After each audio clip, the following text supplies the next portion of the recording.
Hey guys, welcome or welcome back to my channel. How you guys doing? I hope you're having a great week. Happy Wednesday. So in today's video, I wanted to come out and bring light to what's going on in my country, Haiti.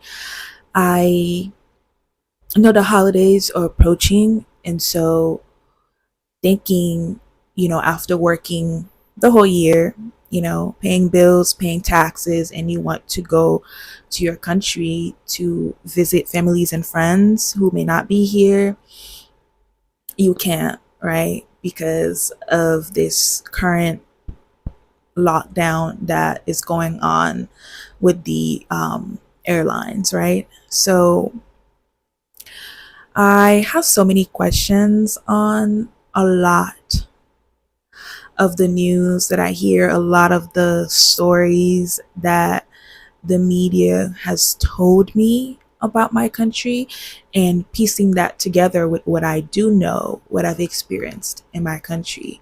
So I know everybody has their opinions and thoughts. You can definitely share them down in the comments, but please be respectful and be mindful, right? So let's go ahead and get started on the stitches. Breaking news, the main airport in Haiti was shut down today after gunfire hit a plane on approach from Fort Lauderdale. The Spirit Airlines flight was diverted and landed safely in the Dominican Republic. A flight attendant suffered minor injuries. Haiti has been plagued by a surge in gang violence for weeks. The U.S. Embassy there says gangs are trying to block travel to and from the country.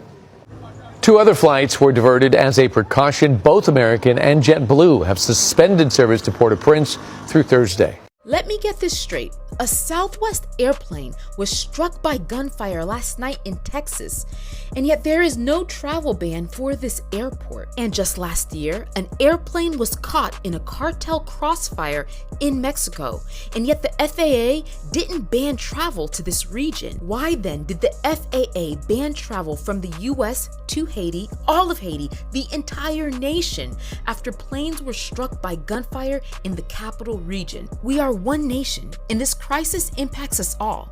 But practically speaking, Cap Haitian and Port-au-Prince don't face the same insecurity challenges, and Cap Haitian is hours, mountains away from the capital, Port-au-Prince. So why shut down the entire nation? This is the season where the Haitian diaspora goes back home and they see their family. They invest so much into the Haitian economy, but all of that is being shut down. We need a swift resolution. People are suffering, but how is shutting down the entire nation going to make anything better? Okay, so I have a story to share with you guys. Now, pay attention to my fingers.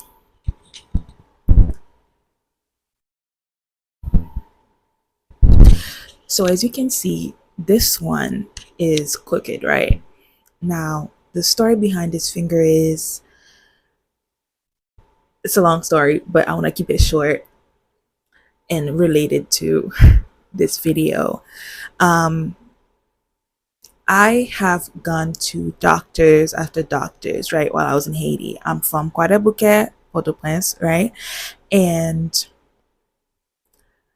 when I was dealing with this finger, I would take drives for hours and hours to go to a different part of Haiti, cities where it does not look like where I came from. And I came here when I was about to turn 13. I'm 25 now, and I was around like 8, 9 years old when this happened to my finger. And when I was there, when I went to the hospitals in those different parts of Haiti, after going to the hospitals, I saw magazines, markets, right? I saw cars where I did not see certain cars when I was down in Port-au-Prince, right? And I saw the markets, like it was so different from Marché Kwabusal. If you know, it was, people were in the streets selling, but they had booths, and it was just so different. The air was different, right? And the people were completely different. I mean, completely different. Like mulattoes, I saw white folks, and I wondered to myself, how come this part of the country looks like this, right? And where I came from looks so different. I thought I came from the part that was lit. Okay, people keep talking about Port-au-Prince, Port-au-Prince, Port-au-Prince. I thought I came from the part that was just lit, the best part. I thought I was really living. You know, I had maids and this and that. I thought I was the shit. But it was different there, completely different. And I know for a fact those people, right, they have access to things that we do not, like the other part of Haiti. And so when we say that the ban, not the ban, but the shutdown on the airlines, you know, back and forth for the whole country, we know it's not for the whole country for real, right? It's for certain parts of Haiti.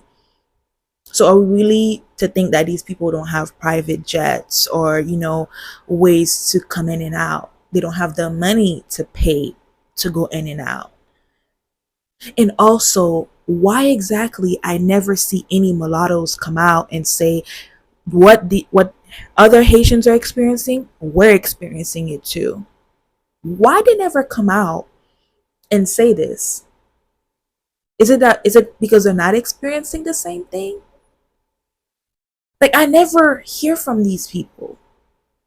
Those white people lookalikes, where are they? How is it that their cities are never affected? Like I said, I have a lot of questions. Okay, that's from my memory. That's my story, and yeah, just kind of like putting these two and two together. Like, that's the question I have. Like, how come I never really hear these people speak on what's going on in Haiti? The reason why I am hesitant to call what's happening in Haiti gang violence is because I don't think what's happening in Haiti is a result of gangs. When I think of gangs, I think of street crimes, I think of robberies and fights and all the other stuff. What's happening in Haiti is so far beyond that. Any organization that is able to close down an airport or that has full control over a boat port, that is not a gang. To me, that is a politically backed and funded organization. When the quote-unquote gang has better weapons than the army or than the police, again, that is not a gang. That is a politically backed organization that is funded by millionaires and billionaires on the island. I say that to say, no, in an instance like that, there is no army or military occupation that is going to bring peace on the island of Haiti. There can only be negotiations because there's someone with political power that is providing funds and resources to that entity to allow what is happening to happen. That's all I'm gonna say. I saw a video on my FYP where this creator said that everything that's happening right now in Haiti is America's fault. I'm going to take it a step further. It's not just America's fault. It's France's fault. It's the UK's fault. Basically, any country where it is white dominated, it's your fault. And you know what it is? These countries literally still can't take the fact that a small little island full of black folks that were slaves literally beat the living crap out of one of your own and took over our own country. We're the first black country in Haiti to ever get our independence. And still 200 years, 300 years later, that still pisses you guys off. So you guys, you know what you guys do? You guys are petty. You guys made us pay back all that money that we shouldn't even have to pay back in France. And then the US has all the power in the world to sit here and help Haiti, but you guys refuse. You guys refuse because you're petty, because you're still mad. You're still mad at what happened in the 1800s when we whooped France behind, when we whooped the white man's behind.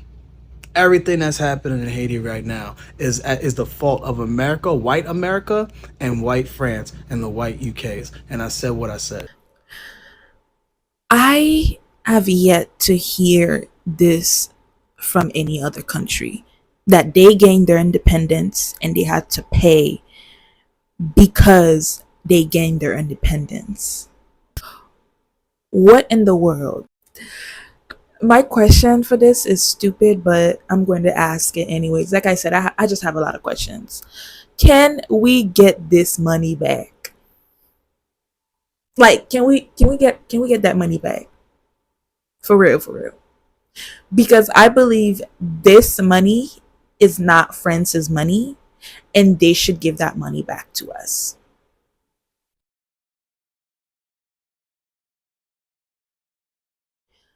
Okay, so in this next clip, of course, I understand it might be very controversial, but I wanted to share light on just when I realized how powerful the media is.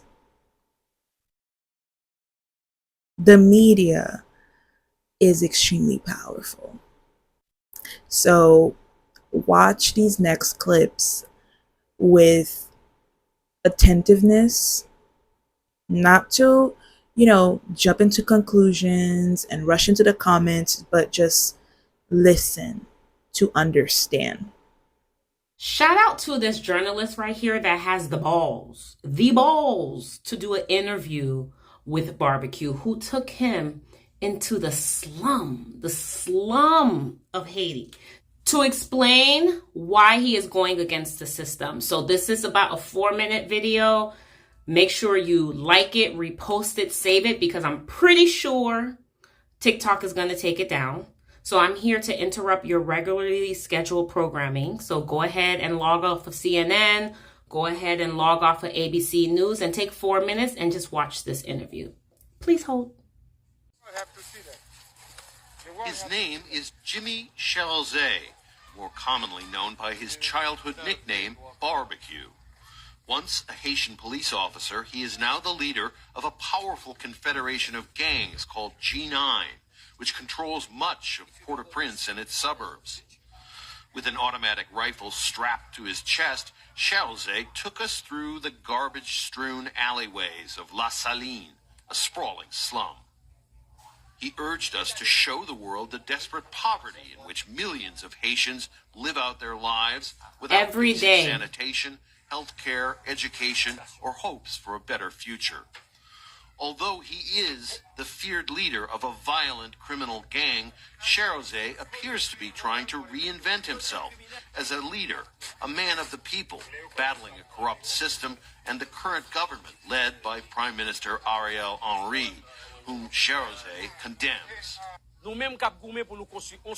We are fighting for another society, another Haiti that is not only for the 5% of the people who keep all the wealth, but a new Haiti where everyone can have food, clean water, so they can have a decent house to live in. Another Haiti where we don't have to leave the country. Chalzé also stands accused of masterminding numerous assassinations and massacres, Wrong. including one in 2018 that killed up to 25 people. He denies all the allegations. They framed him for that. I'm not a gangster. I never will be a gangster. It's the system I'm fighting against today. Let's go. The system has a lot of money. They own the media. Now they try to make me look like a gangster. Chalzé condemned the Listen. kidnapping of 17 U.S. and Canadian missionaries who are being held for ransom by a rival gang. We condemn all kidnappings that happen in this country. The special one is the mercenaries. They're Americans when we talk about missionaries. They came to this country to help us. Today we cannot support any gangs who kidnap people. A severe fuel shortage has practically shut down Haiti's capital, the result of gangs hijacking fuel trucks and blockading depots. Chalzé says he can get the petrol flowing again, but says Haiti's prime minister must go. If Ariel Henry resigns at 8 o'clock, then at 8:05 we will remove all the barricades so that the trucks can come to the fuel depot and fill up, and then the crisis will stop. Charozé says he wants to tear up Haiti's political and oligarchic system by its roots. This system is criminal. The revolution we're preaching today, we cannot do this without guns, because we have our own guns. This gun is a symbol of our revolution. The revolution against the 5% of those who hold all the wealth of our nation. As he walked the streets of La Saline, Barbecue was greeted warmly by many. Does this gang leader have ambitions to one day rule Haiti? He certainly talks like a politician, comparing himself to one of Haiti's most revered leaders in its struggle for independence from France in the 18th century. Jean-Jacques Dessalines was a great man, the father of the nation who fought hard to free Haiti. Today, I am doing the same fighting as Dessalines did. I am following his dream. The dream of Dessalines was to see the wealth of his country be shared equally. Let's go. Outlaw, would-be revolutionary, leader of men in arms. The man they call Barbecue is one of the most powerful and enigmatic figures in Haiti today. Rob Reynolds, Al Jazeera. Okay, where you hear the gunshots are coming from, those people got paid to assassinate him. Who are those people? Case Moussao. They use the cops. You see the other hungry people. They give them guns and money so they can assassinate him. That's why they fight with him. Now, are the Kenyans included in those people? Est-ce que Kenya là-dedans? The system is so powerful. They make these people pass for innocent. And they use the Kenyans to come fight with them. He's going to free the country from being under occupation. There's 3 countries that are responsible for what's going on in Haiti right now. The United States, Canada, and France. He's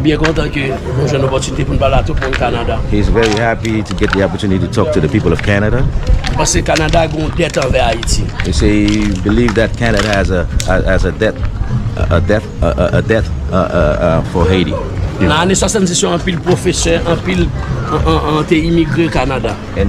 1970s, there's a lot of teachers that went to Canada.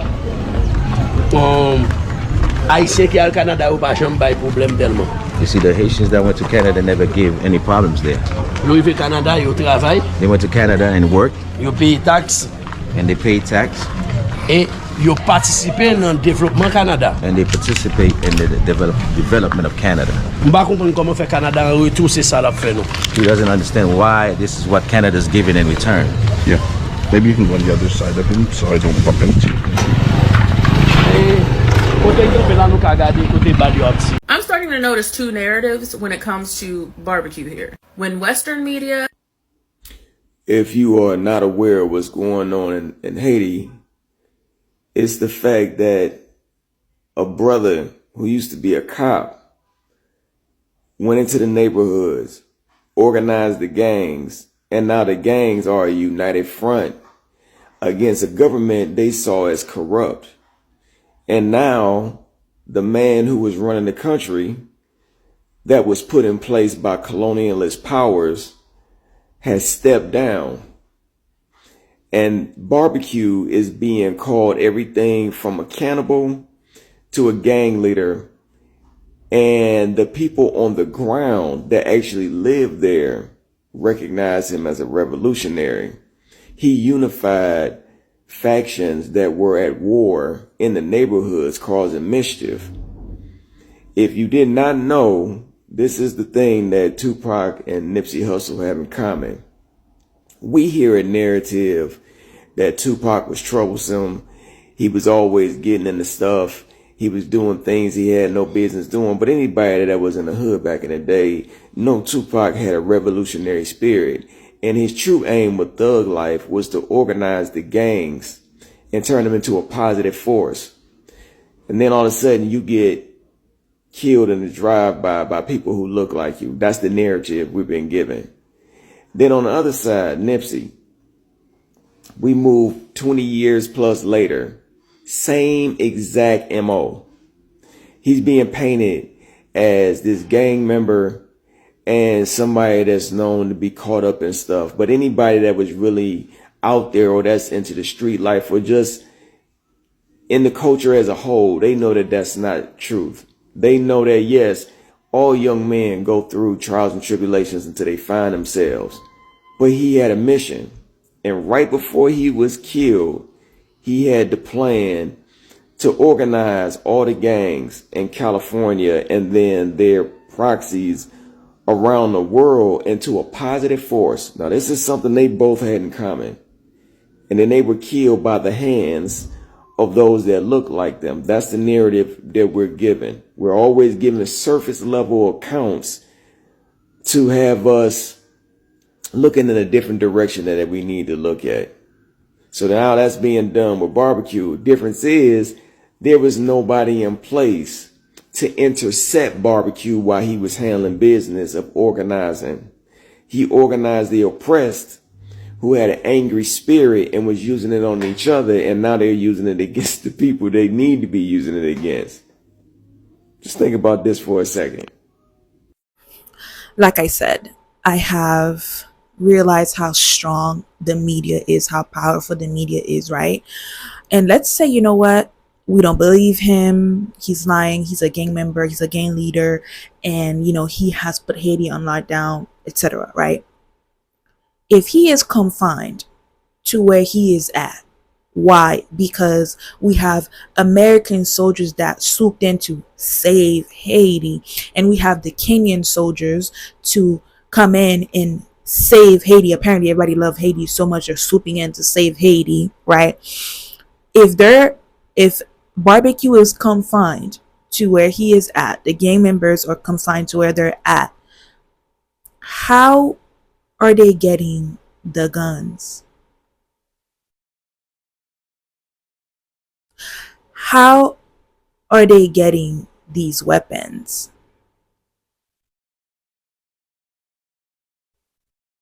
I genuinely want to know. Because it just doesn't make any sense that gangs have better weapons, more weapons than the actual cops, than the actual soldiers. Like y'all playing in our faces. That's what it sounds like. Y'all playing in our faces. Bon, my man. Honestly, I really do not get what you're trying to say. Where ask them where Haiti find those guns. Well, these weapons that are used in Haiti, they got them from here. How do they ship them in Haiti? Ask those senators. They'll tell you. Those ministers they have in Haiti. When I say ministers, I'm talking about Ministry of Finance, Ministry of whatever the hell they doing in Haiti. Because they're the one who have free custom.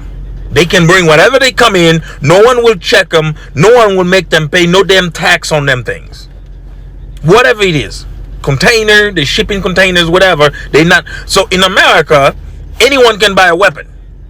Anyone can buy some guns. So these guys, they have visas. They come in America. They buy the guns. They put the guns in a container, ship it down to Haiti. They have custom. They just go and pick the shit up. Don't nobody know. Don't nobody ask them no question. What's in it? Nobody know.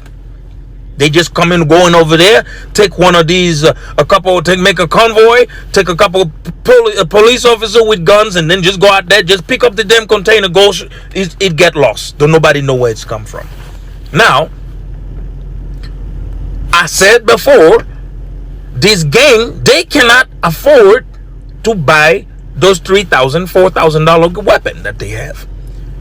Because the weapon I saw myself in the video they have, these freaking weapons, the attachment on these weapons, they cost money. Some of them cost more money than the gun itself. When you put all these attachments, these weapons about $5,000-$6,000 a piece. How do they get to Haiti?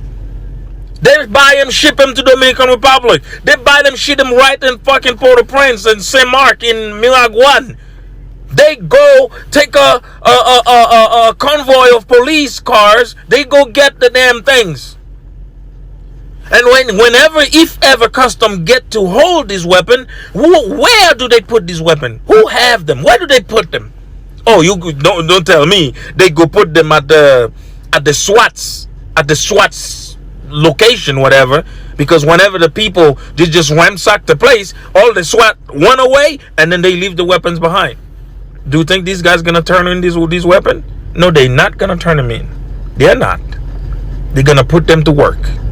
So this is how they get the weapon.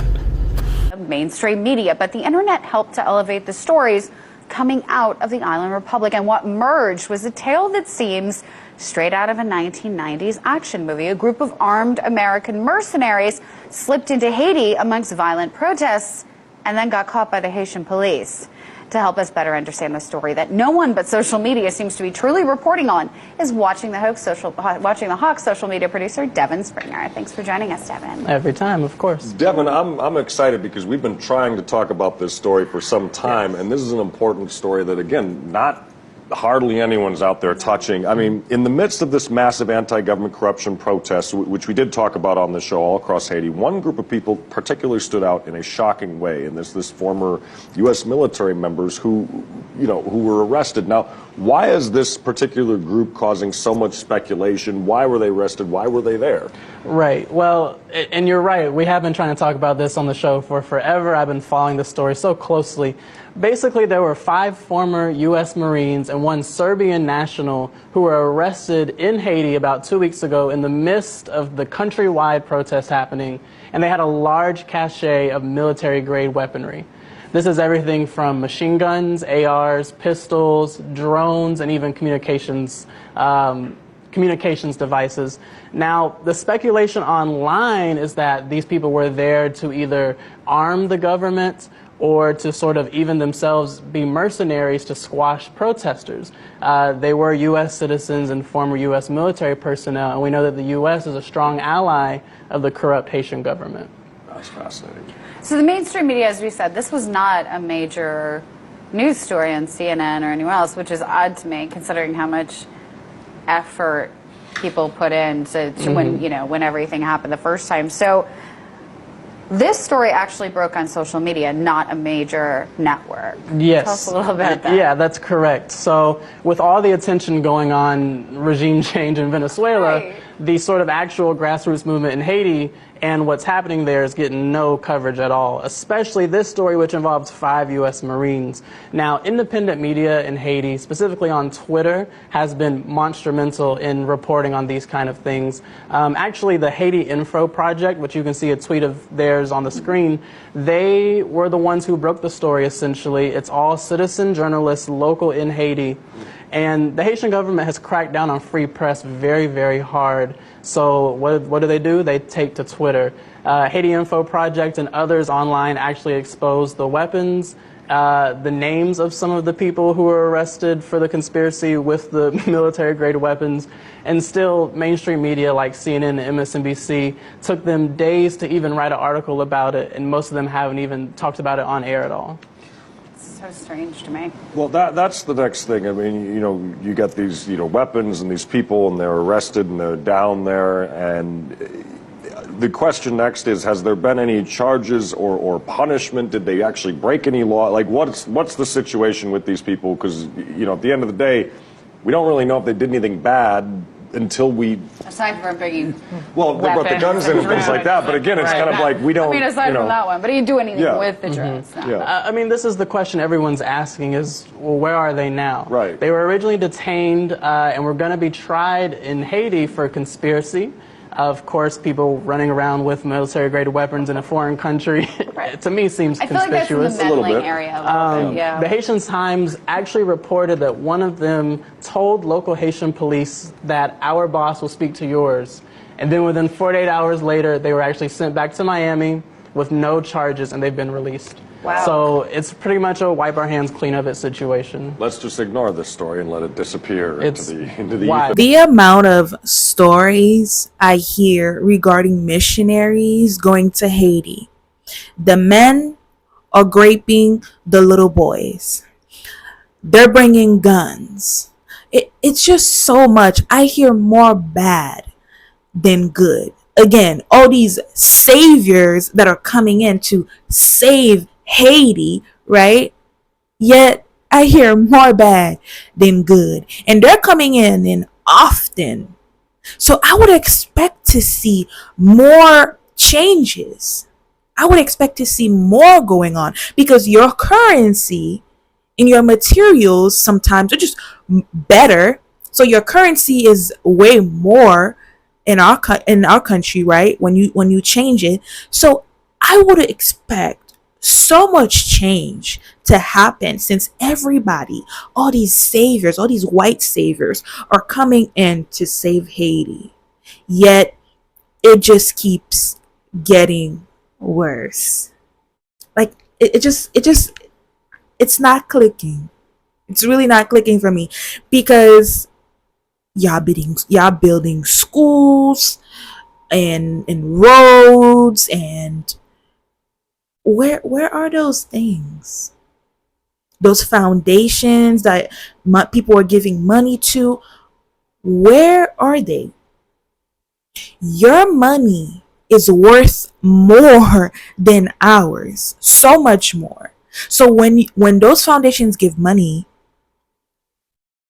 like to buy products for buildings, to build houses and schools, etc., everything should be done quicker, that much quicker, because you can get more of it because you have so much money to buy them, right? Yet again, instead of that being done, things are just getting worse. And to piggyback off of what Barbecue said, it is so deeply rooted, right? The money is being taken right off the top. If they really do donate to Haiti, the money, the people don't see it, or my side of the country doesn't see it. The Congo and Haiti, the reason why those are the two longest going and most disastrous human rights situations is because iridium in Haiti.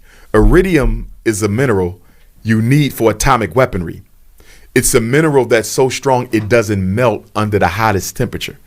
So America doesn't want Haiti selling their iridium to anybody else in the world. That's why they keep Haiti backwards, because Haiti is one of the top producers of iridium on the planet. And for the Congo, it goes without saying, the Congo has the purest cobalt in the world.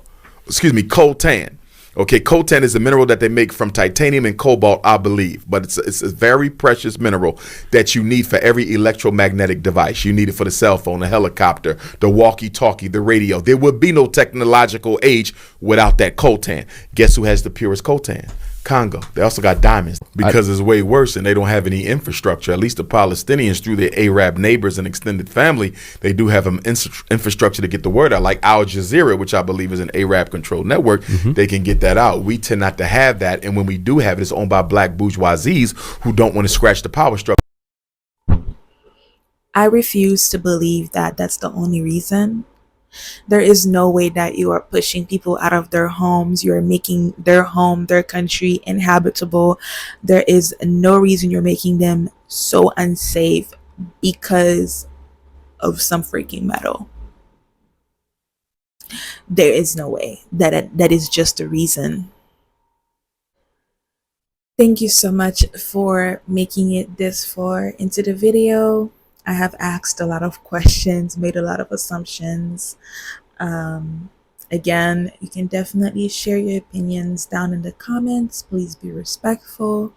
If you feel like you have any answers for me, go ahead and give it a try. Thank you again, and I will see you guys in the next video.